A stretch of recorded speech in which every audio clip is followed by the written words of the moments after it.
এখন 260 পৃষ্ঠার 7, 8, 9 এবং 10 এই চারটি অঙ্কের সমাধান আমরা আলোচনা করব। এখানে জ্যামিতি করতে হবে। তো 7 নম্বর প্রশ্নটিতে বলেছে এ বি একটি সরলরেখাংশ আঁকি যার দৈর্ঘ্য 8 সেমি। এই এ বি সরলরেখাংশের উপরে একটি বিন্দু পি নিলাম যাতে এপি 3 সেমি পিবি 5 সেমি হয়। স্কেল ও পেন্সিল কম্পাসের সাহায্যে পি বিন্দুতে এ বি সরলরেখাংশের উপর পি এর লম্ব আঁকি। তাহলে প্রথমে আমরা কি করব, 8 সেমি সরলরেখা একটা এঁকে নেব।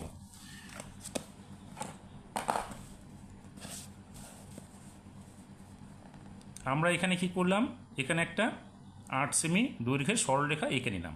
তাহলে 0 থেকে 8 পর্যন্ত চলে এলাম।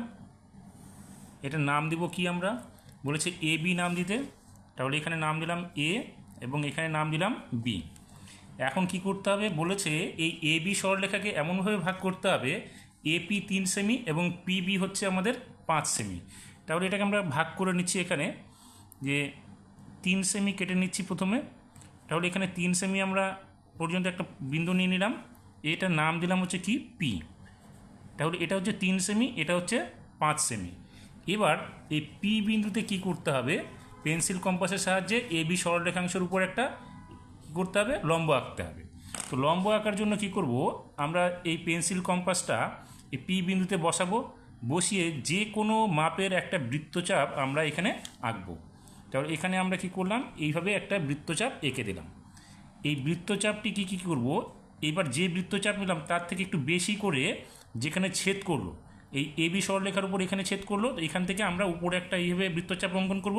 ঠিক একই মাপের এখানে যে ছেদ করেছে এখান থেকেও আমরা এখানে একটা বৃত্তচাপ অঙ্কন করব। এবার এই বৃত্তচাপ দুটি পরস্পরকে এখানে ছেদ করেছে, এই অংশটা আমরা কি করব, পি বিন্দুর সঙ্গে যোগ করে দেব। তাহলে এখানে আমরা এটাকে যোগ করে দিচ্ছি। এখানে নাম দিলাম হচ্ছে কি এল, এখানে বলেছে এল নাম দিতে। তাহলে পি এল হচ্ছে আমাদের লম্ব কি এ বি সরলরেখার উপর। তো এখানে আমরা নাম দিলাম ই এবং এফ। তাহলে পি বিন্দু থেকে যে কোনো বৃত্তের যে কোনো মাপের একটা বৃত্তচাপ অঙ্কন করেছি যা এ বিকে যথাক্রমে ই এবং এফ বিন্দুতে ছেদ করেছে। তারপরে কি করলাম, এফ এবং ই বিন্দু থেকে একই বৃত্তচাপ নিয়ে আবার আমরা এখানে বৃত্তচাপ অঙ্কন করলাম একটু বেশি নিয়ে। সেখানে কি হলো, যা পরস্পরকে এল বিন্দুতে ছেদ করে এই এল এবং পি যুক্ত করলেই আমাদের এ বি সরলরেখার উপর পি এল লম্ব হয়ে গেল। এবার 8 নম্বর যে প্রশ্নটা রয়েছে সেখানে আমাদের কি বলেছে, 8 নম্বরে বলেছে একটি সরলরেখাংশ এ বি অঙ্কন করি যার দৈর্ঘ্য 6 সেমি। এই সরলরেখার বাইরে একটি বিন্দু কে নাও। স্কেল ও পেন্সিল কম্পাসের সাহায্যে কে বিন্দু থেকে এ বি সরলরেখার উপর কে এর লম্ব অঙ্কন করতে বলেছে। ঠিক একইভাবে আমরা এখন কি করব, একটা এখানে 6 সেমি দৈর্ঘ্যের একটা আমরা সরলরেখা নিয়ে নেব।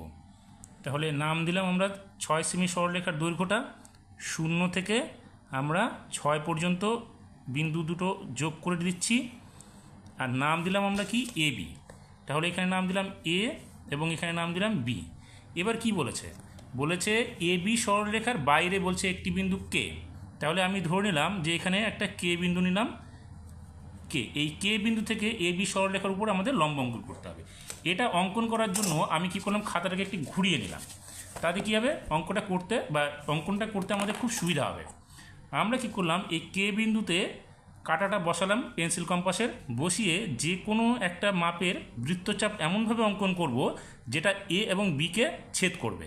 দেখো এই যে ছেদ করবে, আমরা এই বৃত্তচাপটা এখান থেকে এঁকে দিচ্ছি।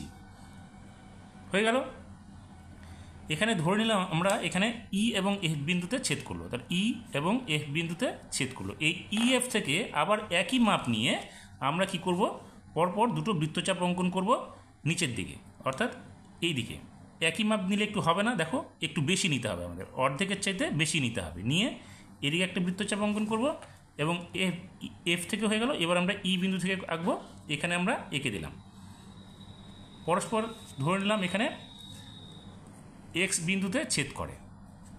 এখন কি করব, আমরা এই এক্স বিন্দু এবং এখানকার কে বিন্দুটাকে যোগ করে দেবো। তাহলে এখানে কি করলাম, কে এর সঙ্গে এখানে এক্সটাকে আমরা যোগ করে দিচ্ছি। এইবার এই কে বিন্দু এবং এক্স বিন্দু যোগ করাতে এ বি সরলরেখার উপর কি হলো, আমরা এখানে ধরে নিলাম যে এল বিন্দুতে ছেদ করে। তাহলে এই কে এল এইটাই হচ্ছে সরলরেখাটা এ বি সরলরেখার উপর লম্ব।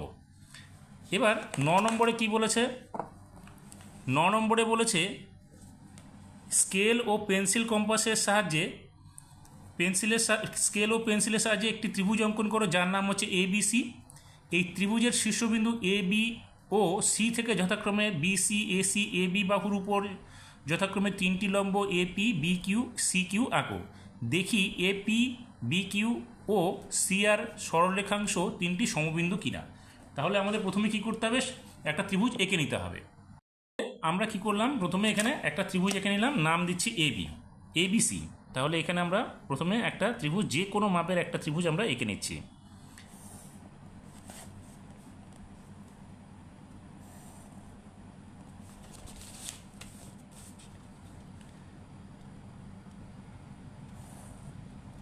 এখানে যে কোনো মাপের একটা ত্রিভুজ এঁকে নিলাম, এখানে নাম দিলাম আমরা এ বি এবং সি। এবার আমাদের কি করতে হবে, এ বি থেকে শীর্ষবিন্দু এ বি ত্রিভুজের কি এ একটা শীর্ষবিন্দু, বি একটা শীর্ষবিন্দু এবং সি একটা শীর্ষবিন্দু। এ থেকে বিসি বাহুর উপর লম্ব অঙ্কন করতে হবে, সি বিন্দু থেকে এ বি বাহুর এবং বি বিন্দু থেকে এসি বাহুর উপর লম্ব অঙ্কন করতে হবে। তাহলে আমরা এবার এক এক করে লম্বগুলো অঙ্কন করে ফেলি। আমরা কি করব, এই লম্ব অঙ্কন করার জন্য প্রথমে আমরা বি বিন্দুতে কাঁটাটাকে বসালাম। এবার এখানে বসিয়ে আমরা কি করলাম, বৃত্তচাপ এমনভাবে নিচ্ছি, দেখো এখানে একটু হচ্ছে না, এটা আমাদের বড় করে নিতে হতো, তো এটা মুছে দিচ্ছি আমি। এখানে এ বি সি ত্রিভুজটা নেওয়া হয়ে গেল। এবার আমরা কি করব, বি বিন্দু থেকে এসি বাহুর উপর একটা সরল বৃত্তচাপ অঙ্কন করব। তো এখানে বৃত্তচাপ আঁকতে গেলে আমাদের এমনভাবে আঁকতে হবে যেন এই সরলরেখার উপর দুটো বিন্দুতে ছেদ করে, যেমন এখানে ছেদ করেছে। এবার আমরা কি করব, এই বৃত্তচাপ যেখানে এসি বাহুর উপর ছেদ করেছে সেখান থেকে এই অর্ধেকের একটু বেশি পরিমাণ নিয়ে আমরা পরপর দুটো বৃত্তচাপ এখানে আঁকবো। তাহলে এখান থেকে একটা বৃত্তচাপ আঁকলাম আর এখান থেকে একটা বৃত্তচাপ এখানে আঁকলাম। তাহলে আমাদের কি করতে হবে, বি এবং এখানে যে এই ছেদবিন্দু দুটো হলো সেখান থেকে আমরা কি করব, বি বিন্দুকে যোগ করে দেব। তাহলে এখানে আমরা এটাকে যোগ করে দিচ্ছি। তাহলে এখান থেকে আমরা এটাকে যোগ করে দিলাম। এবার আমরা কি করব, সি বিন্দু থেকে এ বি বাহুর উপর লম্ব অঙ্কন করব। তাহলে এখানে কি করব, আমরা সি বিন্দু থেকে ঠিক একইভাবে আমরা এখানে বৃত্তচাপ অঙ্কন করব যা যেন এ বি বাহুকে ছেদ করে। তাহলে এখান থেকে আমরা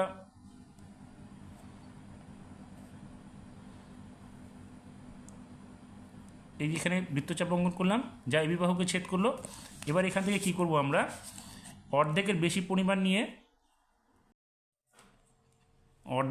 পরিমাণ নিয়ে আমরা পরপর দুটি বৃত্তচাপ অঙ্কন করব।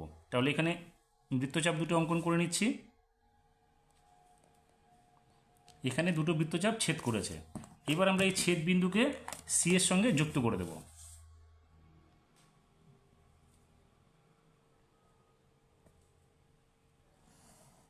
যোগ করে দিলাম। এবার থাকলো আমাদের এ বিন্দু থেকে বিসি বাহুর উপর লম্ব অঙ্কন করতে হবে। তাহলে আমরা কি করলাম, খাতাটাকে একটু ঘুরিয়ে নিলাম আমাদের সুবিধার্থে। তো এখান থেকে এবার কি করব, এ বিন্দু থেকে আবার একই রকমভাবে একটা বৃত্তচাপ অঙ্কন করব যা এ বিসি বাহুকে যেন ছেদ করে। তাহলে এখানে আমরা কি করলাম, বৃত্তচাপ অঙ্কন করলাম যা বিসি বাহুকে ছেদ করেছে। এবার এই ছেদ বিন্দু দুটো থেকে আমরা পরপর একই মাপের দুটো বৃত্তচাপ অঙ্কন করব উপরের দিকে। তাহলে এখানে দেখো অর্ধেকের থেকে একটু বেশি পরিমাণ নিয়ে এখানে একটা বৃত্তচাপ অঙ্কন করলাম এখান থেকে, আর এখান থেকে আমরা আরেকটা বৃত্তচাপ এখানে অঙ্কন করলাম। দুটো বৃত্তচাপ গিয়ে এখানে ছেদ করেছে, এই ছেদ বিন্দুর সঙ্গে আমরা কি করব, একে যোগ করে দেব।